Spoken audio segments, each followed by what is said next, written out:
So 20 days complete అయిపోయింది మన Musk melon ఫీల్డ్లో.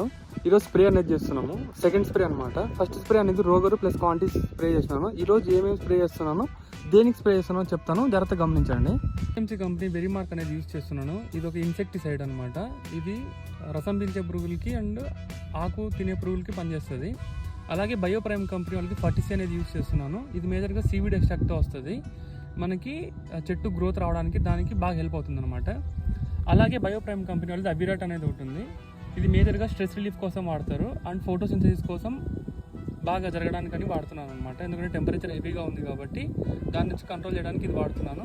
అలాగే ఫంగిసైడ్గా ఓవెట్ అనేది యూజ్ చేస్తున్నాను అనమాట. ఇది మేజర్గా బ్లైట్లకి దాని కంట్రోలింగ్ కోసం వాడుతాను. ఇప్పుడైతే రాలేదు కానీ వస్తుంది అనే విధంగా వాడుతున్నాను. అలాగే కంపల్సరీగా గమ్ అనేది యూజ్ చేయండి. ఎందుకంటే ఒకసారి వాతావరణం అటు ఇటు ఉన్నప్పుడు ఒకవేళ వర్షం అన్నా టెంపరేచర్ హెవీగా ఉన్నా మనకి మందు అనేది తొందరగా వేస్ట్ కాదన్నమాట. స్ప్రెడ్డింగ్ అనేది చాలా బాగా జరుగుతుంది. ప్రతి ఒక్క రైతులు గమ్ అనేది వాడడం ఖచ్చితంగా వాడండి. రిజల్ట్ అనేది కొంచెం ఇంకా బాగుంటుంది మీకు.